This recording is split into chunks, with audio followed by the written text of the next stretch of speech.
Olá a todos, vamos a mais um episódio do podcast Anestesia de Valor, uma comunidade que carrega a assinatura da Anestec, a plataforma número 1 de anestesia digital. No Anestesia de Valor nós contamos com a participação de grandes nomes da área para debatermos sobre gestão, tecnologias, boas práticas e tudo que agrega valor para o desenvolvimento de uma anestesia segura, conectada, digital e preditiva. Eu sou Giovana e passo a palavra ao CEO da Anestec, médico anestesiologista, Diógenes Silva, para conduzir o episódio de fechamento da temporada 2. Nosso convidado é Alex Jaderson, médico e anestesista veterinário. O assunto do episódio de hoje é o valor na jornada do paciente veterinário. Bom episódio! E cara, o cara que gosta de anestesia, o cara que é anestesista e ama o que faz, todos vão querer saber que se entuba um periquito com gel com 20, entendeu? Que se faz anestesia, bloqueio por ultrassom na veterinária também, alvo controlada, ou seja, o anestesista ele gosta de anestesia, cara, entendeu? E ele se empolga em saber da veterinária, a veterinária se empolga em olhar o que faz no humano. Eu acho que é mó barato a anestesia. Dentro das duas medicinas, da medicina animal, da veterinária e da humana, eu acho que a anestesia é um ponto de confluência, assim, um ponto onde a gente senta na mesma mesa, né, e troca ideia, e depois ali, acho que depois a coisa separa um pouco. Mas eu acho que a anestesia, e aprendi muito disso com você, então eu gosto muito de estar aqui falando com você, muito obrigado por aceitar o convite. E eu queria saber de você o seguinte, né, cara, a gente sabe que, e uma das coisas que eu aprendi com você, que a anestesia veterinária, o fato dela ser volante, tem algumas particularidades que existem também na anestesia do humano, mas que na veterinária é mais o padrão, tá? Com isso, essa questão de haverem centros com profissionais agrupados constantemente talvez não seja tão comum. E você faz um trabalho de ensino muito forte, de valor agregado, também conversa muito sobre valor à profissão. Como é que é fazer essa jornada quando você não tem um centro de clínico específico com um grupo de anestesistas, como a gente tem na anestesia humana, com 300 anestesistas, ou seja, você consegue trabalhar dentro de casa, né? É muito mais cultura organizacional que você tem que trabalhar. Você trabalha aquilo dentro de casa. Na veterinária, a impressão que eu tenho é que a coisa é mais espalhada, mas a missão tua é tão grande quanto a minha aqui. Como é que é isso? Conta para mim. Bom, Jorge, um prazer estar aqui contigo. Antes de mais nada, muitíssimo obrigado. Eu me sinto lisonjeado pelo convite. Você sabe que eu sou um grande fã teu. Quem dera eu ter alguma coisa para te ensinar, cara. Eu sou um grande fã teu e toda a Anestec acompanha a Anestec desde criancinha, você sabe disso, né? E antes de responder a tua pergunta, mas falando um pouco já de história, quem é anestesista e gosta de anestesia, independente da espécie. Exatamente. Né? Eu sou completamente comprado nisso, cara. Perfeitamente comprado nisso, cara. Mas eu falo isso porque eu falo isso da mesma coisa quando dou aula na graduação. Acho que todo médico também, né, sofre da mesma coisa, mas todo veterinário é uma questão passional. Ele nasce veterinário, ele fala desde criança que quer ser veterinário, e médico também, né? A maioria dos médicos são assim também. E isso cria um viés, muitas vezes, pelo menos na nossa profissão, que tem um ticket médio menor e tem um poder, questão financeira um tanto quanto diferente, e algumas complicações, mas isso é uma outra conversa. Mas eu me lembro quando era pequeno e depois eu descobri, falei, cara, mas o Alex, ele não queria ser veterinário, ele queria ser anestesista veterinário. Desde criança, eu me lembro, eu falo isso brincando, qual foi a primeira anestesia? Cara, foi com 8 anos, com cloroforme e um sapo na feira de ciências na escola, sabe? Era esse tipo de coisa que o Alex gostava de ciência, era coisa macabra se falar hoje, né? Questão de ética de ensaio animal. Mas se fazia, na década de 80 você sabe, que se fazia essas coisas na feira de ciências. Sim, passei por isso também. Eu sei disso. Então, agora, a grande questão que fica é a curiosidade, né, cara? De você querer saber sobre ciência, querer saber como funciona. A fisiologia me encantava desde sempre. A farmacologia, quase confundindo com hipocondria, né? Você queria ler bula de medicamento, saber como funciona.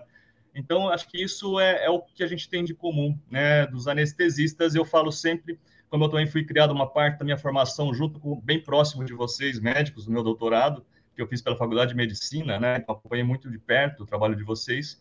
Essa confluência, né, das coisas, do mesmo sentimento dentro da anestesia. E é isso que eu faço e que eu falo com os médicos veterinários que se dedicam a isso, né, anestesistas, que existe um mundo diferente da medicina veterinária, que muitas vezes a gente está falando de uma capital, de Florianópolis, né? Ou grandes centros do país, como São Paulo, Rio de Janeiro, Belo Horizonte, Curitiba, onde as coisas funcionam de uma forma diferente, né? Isso na medicina também, na engenharia também, em várias coisas. Mas falando do interiorzão, cara, o país, Brasil, pelo menos, é um país continental, né? Falando Latinoamérica, né? Vários outros países com diferenças significativas culturais.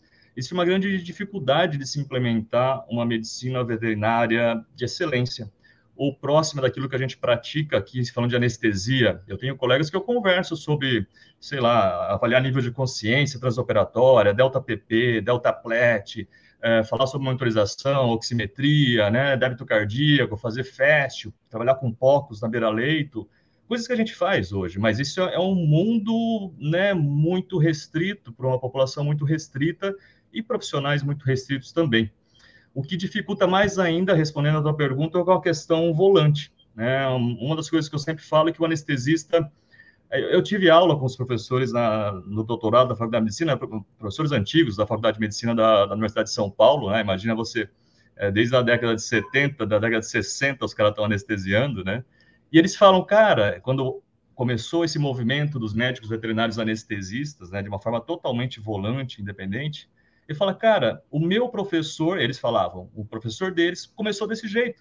Eles iam anestesiar, levava seu monitorzinho, tinha, sei lá, que tipo de equipamento a mais, né? Que não sei que tipo de inalatório que utilizava, mas se utilizava, levava alguns equipamentos para poder dar um suporte, né? E o cara circulava vários hospitais e clínicas da cidade. Eu sei, faz sentido isso, Jorge, como anestesista? Você já deve ter escutado isso de alguns faz todo sentido, faz todo sentido. E olha que interessante, ontem eu estava conversando com um colega anestesista que está voltando a isso, né? Conheço tem uma empresa dele.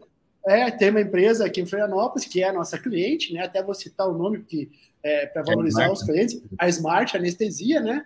Eu estava ontem conversando no podcast com o Walter da Smart, que está voltando a fazer isso. E ele falando que pós-pandemia, quando a pandemia bloqueou os hospitais, que viraram grandes UTIs e por causa do Covid, as cirurgias estéticas ou algumas cirurgias até odontológicas, né? Ficaram mais focadas em consultórios, as crianças continuaram precisando tirar o siso, continuaram algumas crianças com necessidades especiais que precisam, para ir no odontologista, precisa estar sedado e tal, e ele criou todo um aparato, recriou, né? E hoje tem tecnologia para isso, né, Alex? O próprio POCUS que tu falou virou portátil, antigamente tu carregava um pequeno armário, né?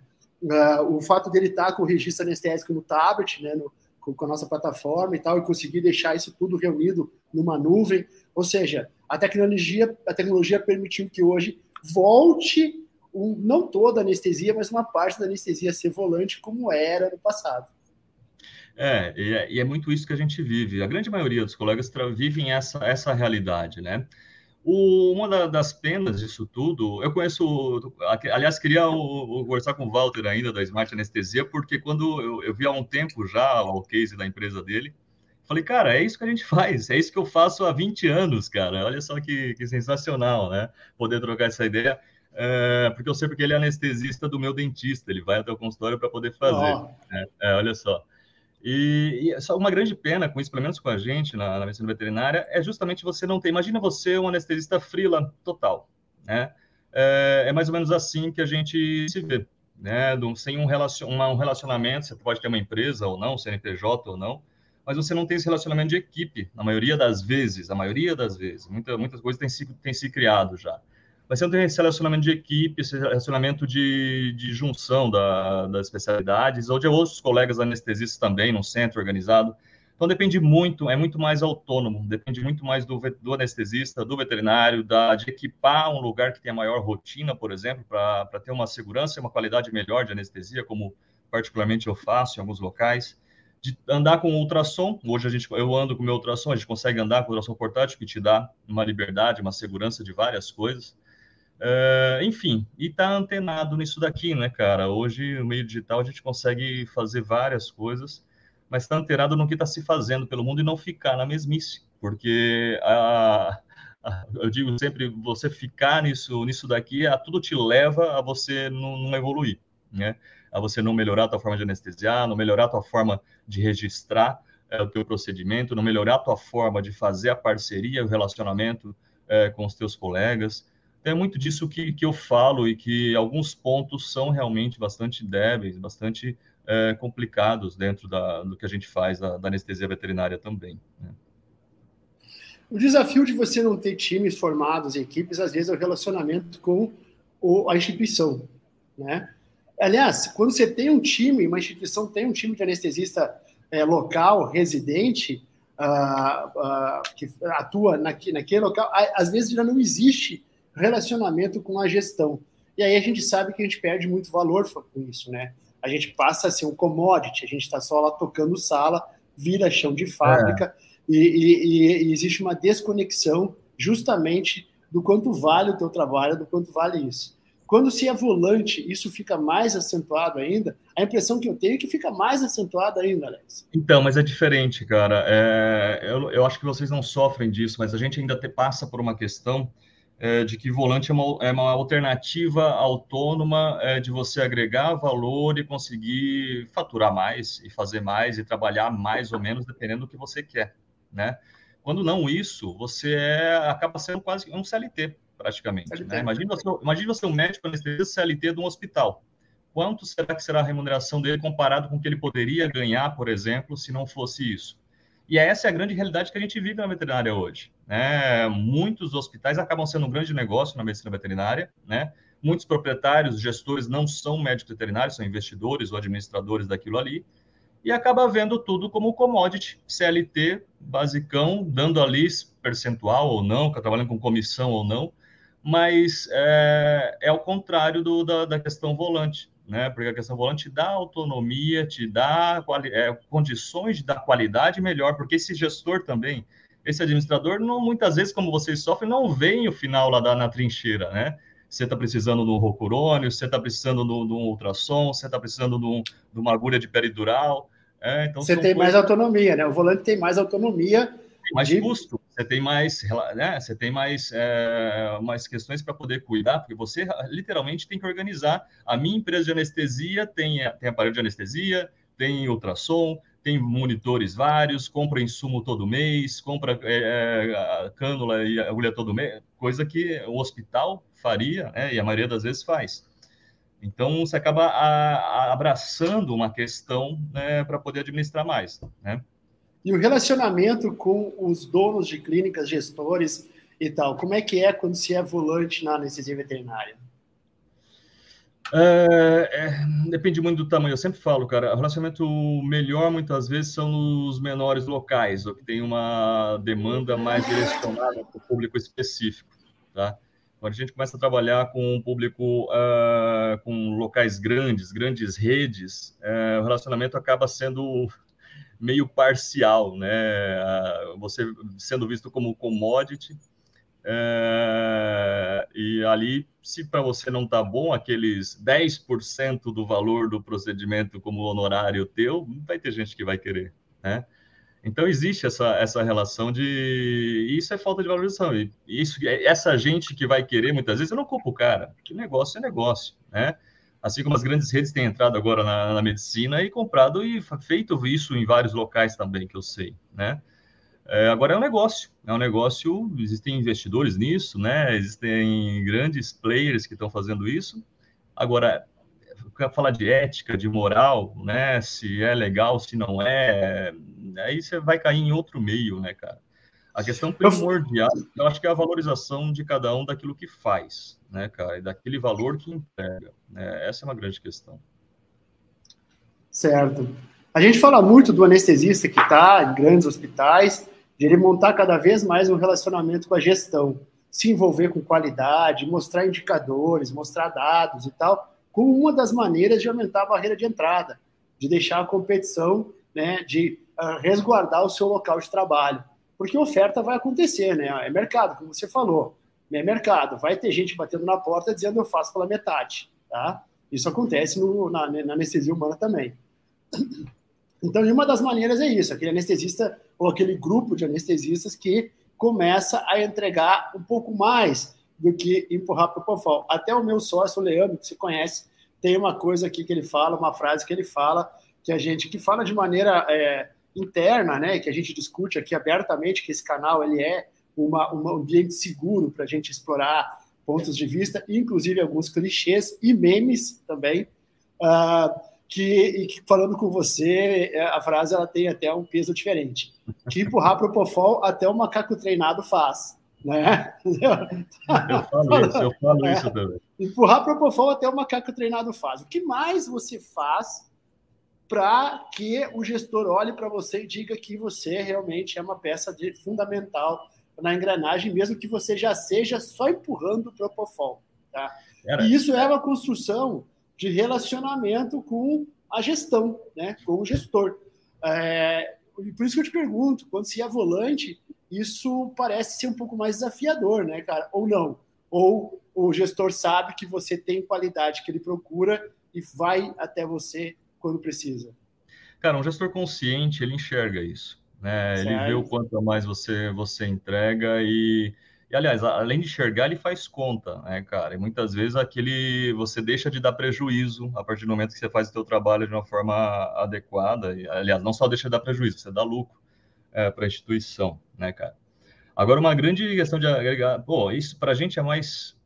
Cara, eu sempre falo, a veterinária está engatinhando em muita coisa, inclusive em negócio, e isso tudo pela questão passional que eu falava no início, porque o cara é coração, é só coração, é só técnico, né? O cara não pensa de uma forma, como que eu posso agregar valor? Agregar valor?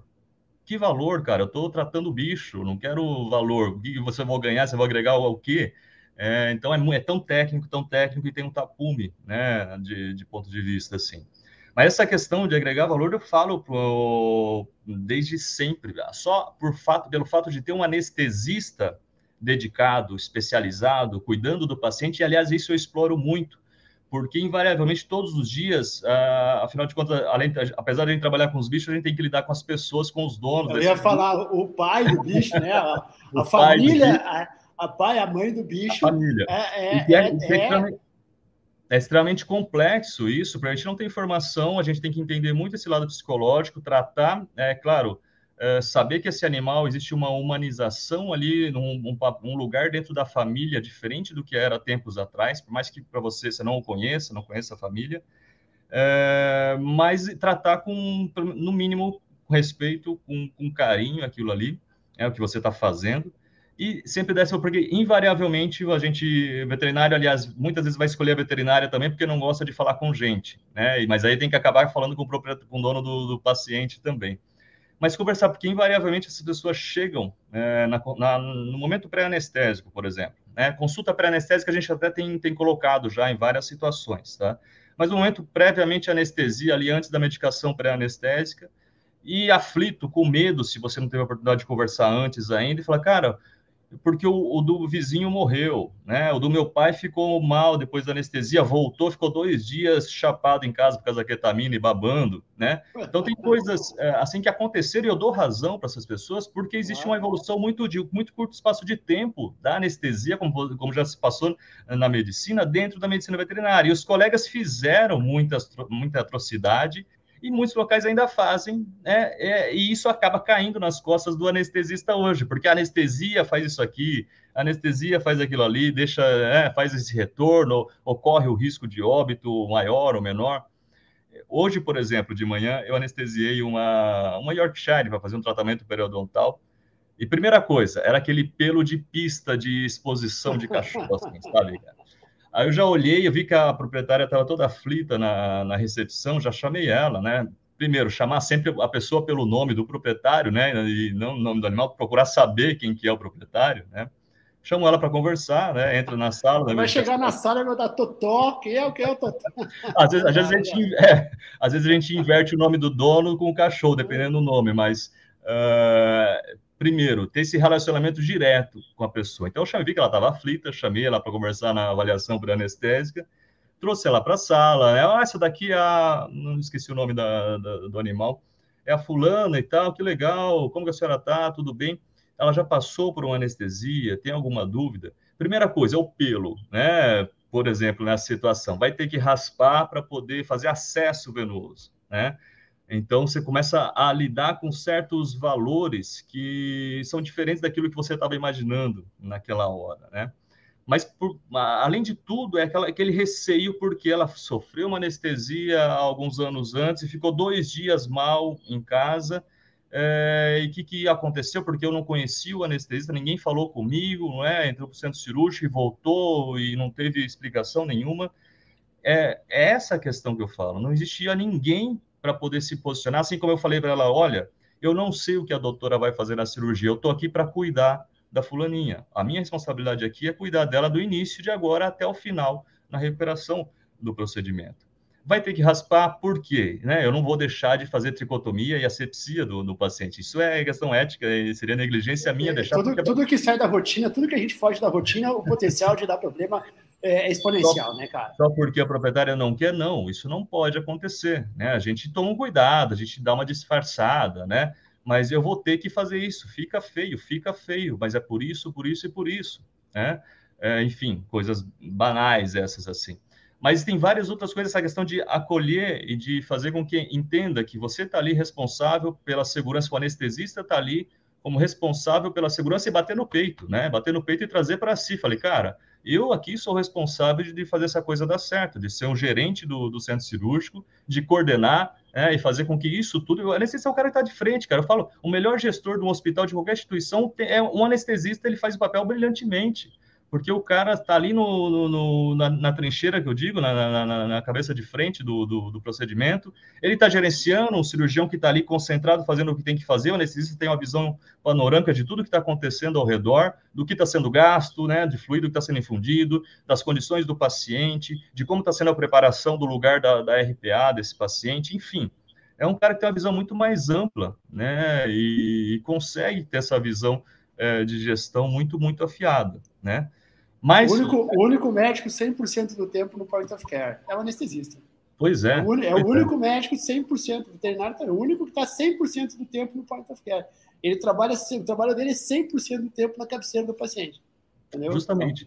E é o cara, aí falando em dados, né? É o cara, o anestesista é o cara que trabalha, essa é uma frase tua, tá? É o cara que trabalha e está no momento onde o paciente está sendo mais monitorado, do momento mais monitorado de toda a sua vida, né? Com certeza. Talvez seja o momento mais delicado, se está passando por uma cirurgia, está sendo anestesiado, não sei por qual motivo, talvez seja o momento mais delicado, mais importante e mais monitorado, com maior concentração de dados de toda a sua vida, né? Então, é uma questão muito importante valorizar isso, né, cara? Esse apelo que eu falo, você comentou, como que a gente pode agregar. Acho que esse apelo de trazer isso e fazer com que o gestor enxergue, né, essa tua postura, essa tua posição, essa tua divulgação, né? Afinal de contas, eu levo paciente para o cirurgião no final das contas, ainda mais pelo apelo de mídia social, né, que acontece. Muitos me perguntam, cara, eu preciso de um oncologista, eu preciso de um oftalmologista, eu preciso de um ortopedista. Eu levo e indico para o meu parceiro que trabalha comigo e que é competente, né? Afinal de contas. Então, você acaba invertendo a cadeia muitas vezes. Eu vi esses dias o Renato Lucas. O Renato Lucas também falou, eu ia te falar dele, né? O paciente chegando para ele, pedindo para ele indicar o cirurgião. Para ele indicar o cirurgião, né, cara? Para ele indicar o cirurgião. Cara, se você quer um bom profissional para te operar, pergunta para um anestesista que você confia. Exatamente. Né, isso é uma frase clichê no nosso meio. Se você quer saber se o cirurgião é bom, pergunta para o anestesista, porque está vendo todos. Está prestando atenção ali, realmente.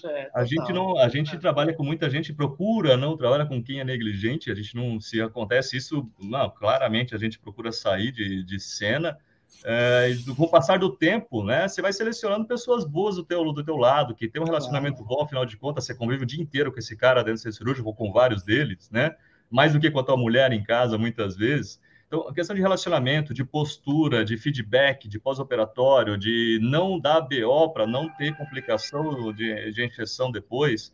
Então, são vários critérios, né, que o anestesista também, acho que falam a mesma coisa de nós, com certeza, né, do outro lado da mesa cirúrgica, da tenda, que também que é um anestesista que tem essa responsabilidade, que bata no peito e fala, deixa comigo que aqui eu resolvo, que não vai deixar o paciente desatendido. Então, eu acho que essa relação é mútua, né? Não, sensacional, é bem isso mesmo. E olhando de fora, Alex, olhando de fora, eu sempre falo quando eu vou falar de outras áreas ou outros negócios, né, que é muito fácil dar pitaco no negócio alheio, principalmente nas mentorias que eu dou para hoje médicos que querem empreender, querem inovar e tal. Eu digo, olha, tudo bem, você pode dar uma opinião aqui? Diz, ótimo, posso. É que nem comentarista de futebol, né? Não entra em campo, não chuta, não cabeceia, não corre, não sua, mas sabe tudo que o técnico errou, que o centroavante errou e tal, e é um papel meio confortável até. Mas eu, quando escutando você falar, fico pensando em alguns paralelos que são que merecem ser citados, né? Por exemplo, você com um anestesista veterinário volante, você tem que levar os seus insumos, você tem um custo, você tem uma noção do custo de uma indução, por exemplo, de uma venosa total, muito maior que muito anestesista de humano, que não sabe. Nós estamos aqui na Anestec trabalhando num projeto que o anestesista, quando faz a indução anestésica, ele possa ver quanto custou a sua indução, quanto custou a sua anestesia. O anestesista não sabe, no final do procedimento, uma cirurgia de 6, 7, 10 horas, quanto custou a anestesia dele, não faz a menor ideia do quanto custou. Ele sabe tecnicamente o que ele fez, as vantagens, né, o desfecho esperado, o que ele combateu e o que ele previu para não precisar combater depois, como náusea, vômito e tal. Mas se você perguntar para ele, beleza, quanto é que custou essa indução, esse trans e esse despertar seu aí? Você sabe? Ele não sabe. O humano não sabe. O anestesista de humano não sabe. Eu acho que o anestesista veterinário, como ele tem que montar o seu setup para trabalhar, talvez tenha mais noção disso, né? A questão do relacionamento com o gestor também, acho que tem muito anestesista humano que ainda entra no centro cirúrgico 6h30 da manhã, sai às 11h30 da noite e nunca conversou, nunca tomou um café com o gestor.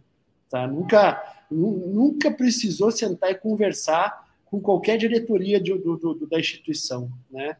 Essa é uma outra coisa que também eu acho que essa questão volante te obriga a fazer, te obriga a saber quem é, conversar, quem é que faz a gestão ali, porque você está sendo contratado diretamente, né?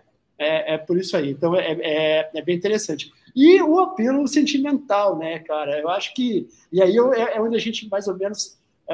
o familiar que está lá acompanhando um paciente na cirurgia, ele está realmente dedicado ali e é um familiar geralmente um acompanhante muito próximo. Nem sempre é familiar, mas é um acompanhante que realmente se importa com quem está ali. E o dono do animal, ou o familiar, né, do animal, ele tem essa sensação de importância mesmo, né, cara? Se um evento ou qualquer mau resultado para um pet, para um animal de estimação, causa no proprietário, cuidador, sei lá, que é o termo mais correto, uma sensação de perda muito grande, muito forte, com um abalo psicológico muito grande, muito forte também. Isso a gente sabe que é assim. São pontos que às vezes diferem, às vezes confluem em relação a essas áreas.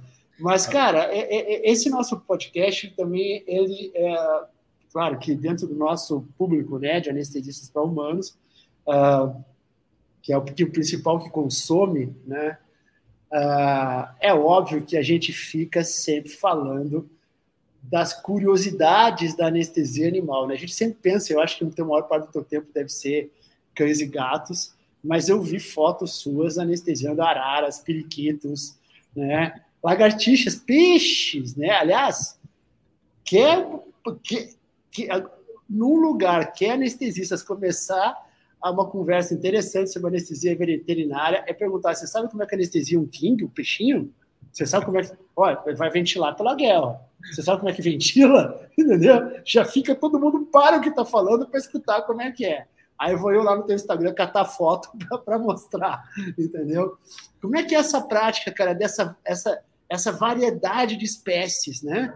Toda essa curiosidade de como é que entuba um periquito, como é que ventila o peixe de aquário, como é que estuba um leão, né? Isso é tudo uma manchete, é tudo um chamariz, uma isca, para uma questão mais técnica, que a gente já discutiu, já conversou, e eu gosto sempre de discutir contigo, que é a variedade, né? A variabilidade da espécie, fazendo com que a variabilidade do cuidado seja rotina para você. Enquanto na anestesia humana a gente tenta diminuir a variabilidade do cuidado, você tem que entender da variabilidade do cuidado. Como é que é essa prática, cara? Cara, isso é uma dos grandes entraves, e eu digo que eu falo, porra, o anestesista veterinário, aliás, o médico veterinário tem que saber de muita espécie, falando da medicina veterinária, né? O anestesista, falando de anestesiar determinadas espécies, tem que saber mais ainda. Existem fármacos que não podem ser utilizados, né? Existem diferenças metabólicas de alguns pacientes, de algumas classes de pacientes, que você tem que saber a especificidade para poder utilizar, né? E, no final das contas, por exemplo, a gente falando de farmacocinética, né? Você falou de anestesia intravenosa, a gente tem muito pouco dado, né, de farmacocinética desses fármacos injetáveis dentro da medicina veterinária, né?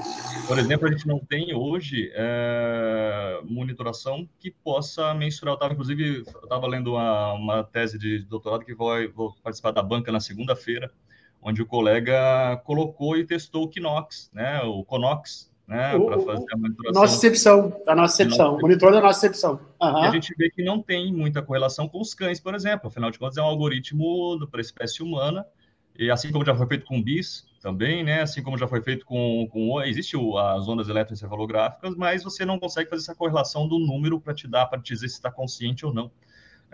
Com esses equipamentos que são específicos para a espécie humana. E você não tem um equipamento para animais, né? Você está usando equipamentos que, em tese, foram desenvolvidos para humanos, nos animais. Isso para carrinho, isso não vamos nem para o Canox, que é mais recente, mas o teu carrinho de anestesia foi feito assim, a tua bomba de infusão. Tudo.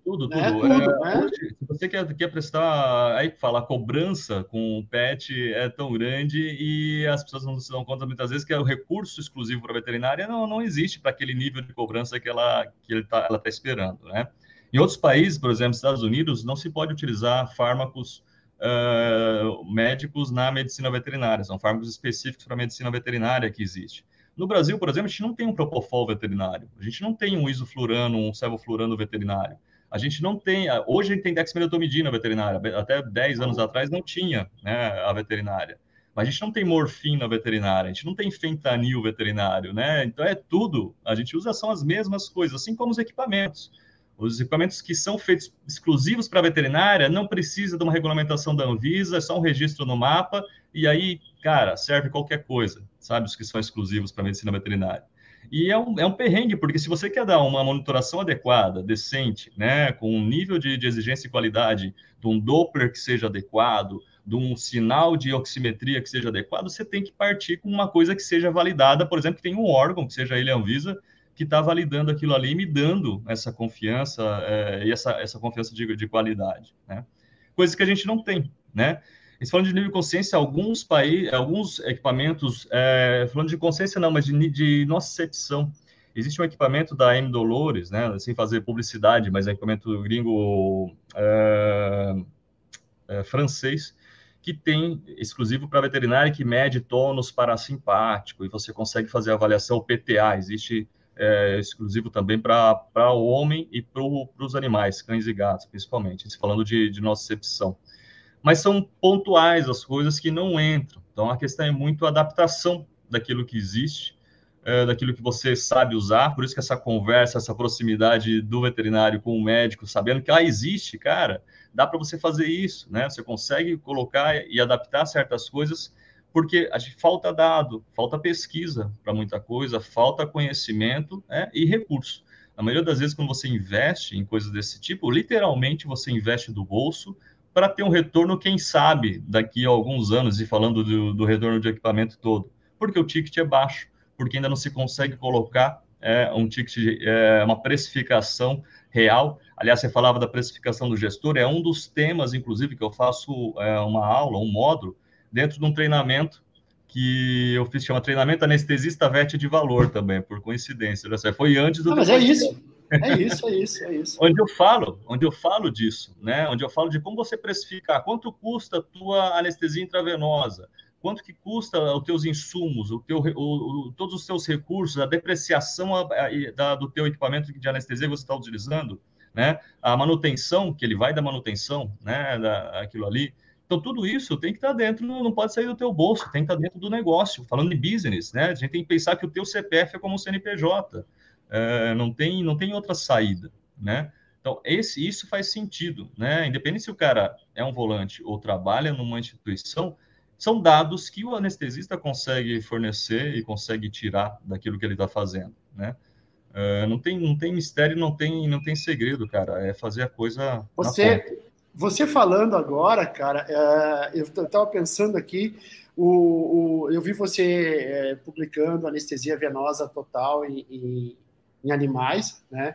A farmacodinâmica, a farmacocinética do remifentanil, por Minto, ela foi estabelecida com o estudo de 12 pacientes, 12 humanos.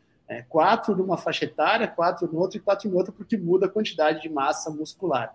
E aí, a partir disso, que é uma amostragem pequeníssima, né? Se estabeleceu qual é a farmacocinética, a farmacodinâmica do remifentanil. Cara, além de você pegar, que só tem isso para humano, ainda no humano ainda é uma coisa que a gente usa no dia a dia, funciona, tá? Não vamos desmerecer, né? Funciona, mas quando você vai estudar, vai ler, vai ver que eles usam 12 pacientes para estabelecer isso, muito pequeno, né? E além de ser pequeno para humanos, você tem que levar isso para um animal, um cachorro, por exemplo, né? Então é bem desafiador. Mas deixa a gente aproveitar o tempo aqui, 2 pontos que eu quero ver com você. O primeiro desse é que nesse contexto todo você é um influencer digital, né? Você tem ainda... Não sei, você é um influencer, né? Você tem ainda uma construção de conteúdo, uma construção de compartilhamento de conhecimento, e isso dá trabalho, né, meu amigo? Isso dá um trampo fazer isso, a gente sabe disso, tá? Como é que é essa parte da carreira, né? A gente fala muito hoje na própria anestesia, eu me tornei como anestesista um nômade digital, e demorou a cair essa ficha, viu? Já poderia trabalhar, assim, volante com o meu computador em vários lugares, e isso tem acontecido Você começou muito antes da Nestec, você começou nisso aqui, eu sei. Então, mas como é que é? Eu quero que você fale como anestesista veterinário, esse lado, porque eu acho ótimo, cara, eu acho ótimo você ir para o centro cirúrgico, fazer uma anestesia grande, entendeu? Eu estava num grande hospital em São Paulo, numa segunda-feira passada, fazendo uma robótica gigantesca, e né, dá um tesão realmente de estar ali, mas também gosto de trabalhar com anestesia num café, numa esquina, numa cidade aleatória, entendeu? Às vezes em viagem, até com a família e tal. Esse lado de carreira em Y, carreira em W, onde nós, profissionais de saúde, também somos nômades digitais. Conta um pouquinho dessa tua experiência, como é que é isso na tua prática do dia a dia? Cara, isso é muito louco, porque sem influência, quando alguém fala isso, fala, porra, cara, que influência que eu sou, né? Claro que acaba tendo uma certa influência, porque eu dou a cara a tapa. Afinal de contas, por exemplo, no Instagram, minha conta do Instagram é a conta mais antiga, né, da anestesia veterinária, tem 10 anos o meu Instagram ali. Claro que eu comecei essa produção de conteúdo de um tempo para cá, onde realmente eu decidi. Falei, cara, isso daqui tem que funcionar antes mesmo da história da pandemia que a gente passou por aí, que muita coisa cresceu digitalmente aí por conta do que a gente estava vivendo. Mas eu comecei a entender, né, que a anestesia vai além, né, cara? Vai além daquilo que a gente faz dentro do centro cirúrgico. E essa divulgação, como eu sempre trabalhei no ensino, né, sempre foi, desde que eu saí da graduação, eu entrei para um doutorado direto, já focando a minha formação na didática e como docência, na docência, né? Então, isso sempre foi natural para mim. Eu falei, cara, se eu faço isso, é uma parte do que eu faço, é a parte de ensino, isso tem que ser transportado para o digital de alguma forma, e eu não sabia como fazer isso, né? Antes do store, antes do store do Instagram, por mais que você tivesse Instagram, você não tinha isso. Tinha o Snapchat, por exemplo, né? Mas que era com recursos bem restritos.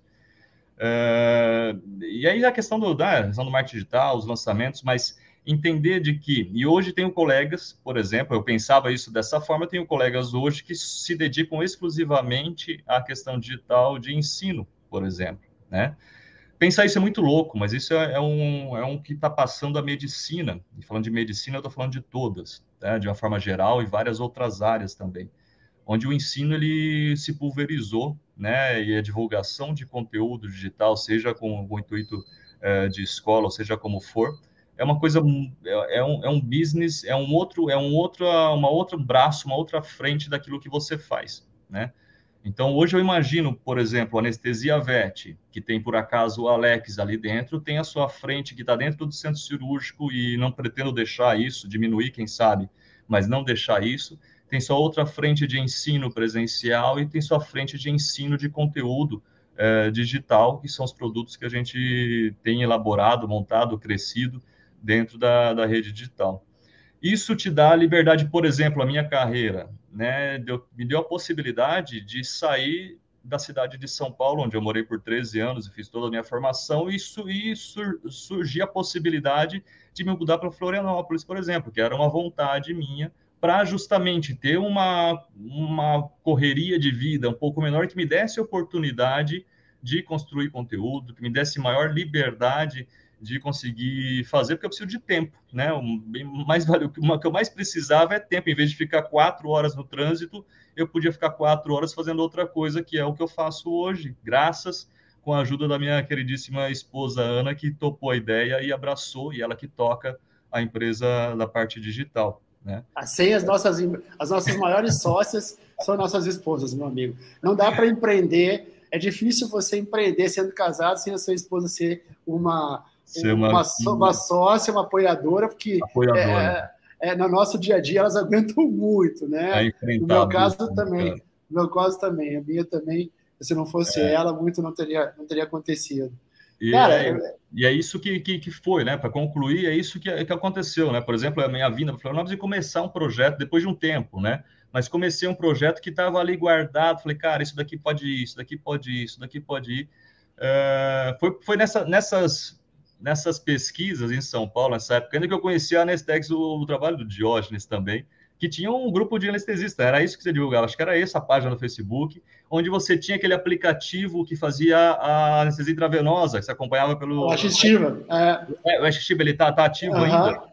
Tá, alguns, sabe, ele já, por causa das atualizações da Apple, a gente não atualizou mais ele, até porque tem uma diretriz da Apple, a diretriz 1.4, que não permite mais que você publique em aplicativos cálculo de doses, tá? A não ser em três exceções, que se você é uma universidade, uma indústria farmacêutica ou um hospital.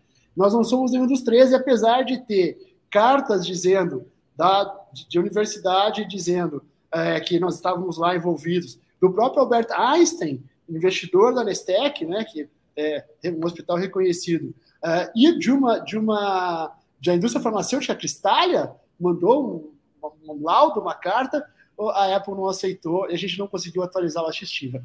E sabe o que me surpreende, cara? E aí a gente, né, simplesmente parou com ele. Tem anestesista que não atualizou mais o seu iOS para continuar usando.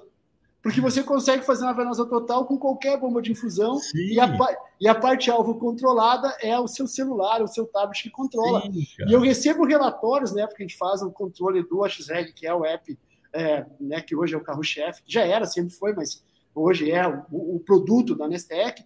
Eu recebo relatórios da Apple de uso e eu vou lá sempre olhar até o Assistiva, tem um uso diário, gente usando. E para isso, e aí é uma inferência minha, né? O cara só consegue usar se ele nunca atualizou a iOS, entendeu? E aí tem anestesista que não atualiza. Eu conheci um anestesista em Blumenau que usava...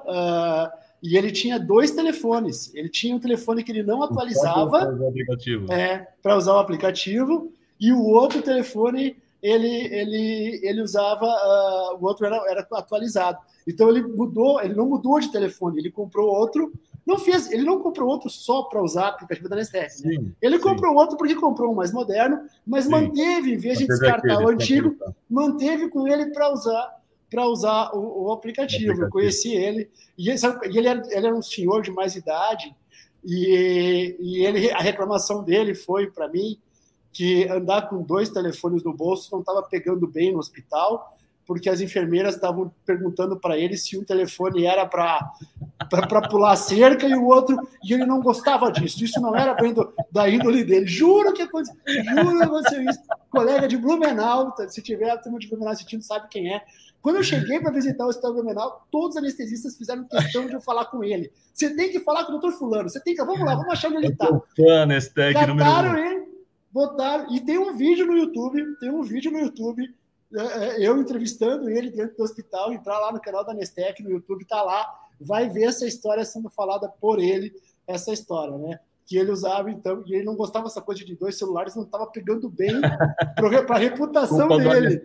Culpa da Nestec. Era a queixa dele para mim, né? Era justamente essa, sabe? Existe essa possibilidade hoje de qualquer um de nós ter uma carreira digital.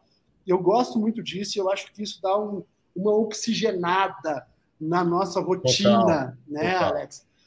A gente pode facilmente entrar numa rotina tóxica, né? Entrar num burnout, entrar num relacionamento entre colegas. Eu já passei por isso, tá? Relacionamento entre colegas que não é o ideal, porque, na verdade, não é que você seja uma má pessoa ou a outra pessoa seja uma má pessoa. É que o ambiente, o clima não favorece um bom relacionamento. E quando você se envolve com essas coisas, apesar de dar muito trabalho, a gente sabe disso, você dá uma oxigenada, eu digo com todas as palavras, falo isso nesse canal, falo isso lá no canal da Nestec, no YouTube também, se acorda de manhã com muito mais tesão, né, de sair para trabalhar, porque a anestesia dá uma oxigenada, e eu acho muito legal que se tenha essas possibilidades hoje no nosso cotidiano. Alex, a gente bateu nosso tempo aqui, e eu queria agradecer muito a você, te deixar agora um espaço aberto para você dar o seu recado para os teus colegas, para os meus colegas, né, e os nossos colegas, que como a gente começou essa conversa, quem gosta de anestesia, e o anestesista ele gosta, porque a anestesia é realmente uma coisa que dá um envolvimento muito passional. Dificilmente você vê um anestesista que diz estou na especialidade errada. Pelo contrário, você vê muito anestesista que diz eu sou também cirurgião, fiz também cardiologia, fiz também não sei o quê, né? E aí porque acabou sendo puxado para anestesia. Mas um recado para esses colegas que fazem anestesia no seu dia a dia, que amam o que fazem. O microfone está aberto para você. Fica à vontade. Cara, muito obrigado, cara, por oferecer esse espaço. Você é um cara que sempre abriu as portas para anestesia veterinária. Não me coloco só como uma ponte que faz entre esses dois lados. Eu quero ver a Nestec ainda com muita coisa para veterinária ainda. Sabe que tem gente cobrando. Fui cobrado ontem por uma aluna da USP. Uma aluna da USP me cobrou quando é que ia ter a parte mais focada para veterinária. Você sabe que eu sempre quis fazer isso. Já te botei até em reunião com o time de desenvolvimento. Eu sei que é muito mais complexo do que... É uma questão que é o seguinte, né? A operação, ela fica... Eu acho que a gente vai chegar num nível da operação que vamos poder investir nisso, né? Então é uma questão simples. Mas é foco da empresa está certíssimo. Foco e investimento, né, Alex? Porque, ora, homem de desenvolvimento e tal, a gente sabe que na inovação chega um ponto que o software que você mais usa não é o Instagram, não é o Axreg, é o Excel, né? O Excel a gente tem, né, não existe amor em SP, a gente fala assim. Ou seja, cara, a empresa que não cuida do caixa, da saúde do seu caixa, seja ela anestésica ou seja ela startup de inovação, ela está fadada ao insucesso, né? Caixa é rei. E aí você tem que ter recursos realmente para investir em fazer o braço VET da Nestec, mas vai sair. Tenha certeza que vai sair, mais cedo ou mais tarde vai sair. Eu confio nisso, mas também sou muito tranquilo para ajudar, como já fizemos reuniões, quando você precisar, sabe que pode contar comigo nas ideias Eu que conto vão... com isso. É engraçado porque há 6 anos a Nestec era outra, por exemplo. Faz 6 anos que eu mudei para Florianópolis. Eu me lembro, numa das viagens que eu ia e voltava de São Paulo, o Diógenes me liga no telefone e fala: eu sou o Diógenes da Nestec, tá? Eu acompanho você no Instagram, adoro ver seus bichos e queria conversar sobre o aplicativo. Então, isso já... Eu estive lisonjeado, claro, com isso.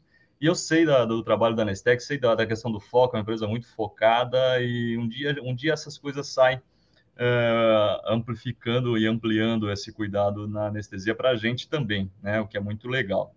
Mas eu acho que é isso, cara. Eu acho que o anestesista é um cara que está ali na frente, né? Está ali na frente da batalha e tem muita coisa para lidar, muita coisa para agregar e tem muito valor inserido ali que ele tem que explorar isso, né? Independente da espécie, ele tem que explorar esse valor que ele tem para a segurança, para o cuidado do paciente e para a questão de gestão também, né? de recurso financeiro da empresa que ele trabalha, se ele é a própria empresa, mais ainda, né? E é um pouco disso que eu trago para dentro da anestesia veterinária, buscando e enxergando isso que eu vejo em vocês médicos. Por isso que essa minha proximidade sempre, gostar de conversar, de trazê-los para próximo, para esse mundo. Muitos veterinários acham que é um mundo inacessível conversar com um médico anestesista, para ter ideia e para falar sobre grupo, sobre forma de trabalho, mas não. A gente é muito parecido, a gente tem muita coisa para dividir, para agregar para os dois lados, e é um pouco disso que eu trago, de tudo isso que eu falo, que eu faço de conteúdo digital, e dentro do nosso treinamento também. Para quem quiser conhecer, é só acessar lá www.anestesiavet.com.br, tem lá toda a nossa página e os nossos treinamentos, além do canal do Instagram, Anestesia Vet, onde é publicado. Anestesia Vet no Instagram, recomendo muito que siga, que olhe e que rode e procure um marketing do dia do anestesista, que nós nunca vamos... que é um exemplo de marketing, que é o Alex sorrindo com o Pug, dando um beijinho nele. Aquilo ali, até quem não gosta de animal se emociona. É o melhor marketing que eu já vi. Foi daquela foto lá, fantástica. E o meu recado é, primeiro, para o meu colega anestesista, enxergar essas maneiras de trabalho do anestesista veterinário, enxergar essa questão de gestão de insumos que ele faz, conversar com ele, além das curiosidades, como é que estuba um tigre, como é que intuba um periquito, como é que faz um bloqueio por ultrassom na pata de uma arara. Além dessas curiosidades, que eu tenho certeza que todo anestesista humano vai querer sentar, tomar um chopp e conversar sobre isso, também entenda as particularidades da rotina do trabalho, da gestão, do relacionamento, porque é interessante alguns insights e algumas coisas que esses colegas veterinários passam no dia a dia, que a gente vai poder fazer uma extrapolação alomérica de gestão para a nossa rotina de anestesista. Aliás, se você é anestesista e não foi estudar extrapolação alomérica, vai conversar com um anestesista veterinário, porque você deveria saber mais sobre isso. Tá? E para um colega veterinário, eu dou o recado que as barreiras são simplesmente da nossa cabeça. As limitações das nossas educações, das limitações que nós impomos na nossa rotina. Tenho certeza que todo anestesista de humano está super aberto a sentar, conversar, fazer um brainstorm, como eu e o Alex já fizemos várias vezes, e a gente sai sempre feliz, engrandecido e com uns insights um pouquinho diferentes de cada uma dessas conversas. Cara, muito obrigado pelo teu tempo, parabéns pelo teu trabalho. Você é, para mim, uma referência. Eu sei que nós dois temos outras, né? Nós estávamos falando de um colega lá em São Paulo, alguns dias atrás, que eu estava lá com o Edu Pitinini do portal Anestesia, meu amigo, falando que ele entrevistou lá. Então não é só nós dois, não, né? Tava o doutor Futema lá com o doutor Eduardo Pitinini em São Paulo, fazendo um podcast lá também e tal. Então é legal que esses pontos de confluência para o anestesista veterinário saber é muito mais comum e acontece muito mais vezes do que você imagina. Entendeu? Então, abre a cabeça. Beleza, Alex? Valeu, meu caro. Muito obrigado. Um grande abraço, cara, e muito obrigado. Tchau, tchau.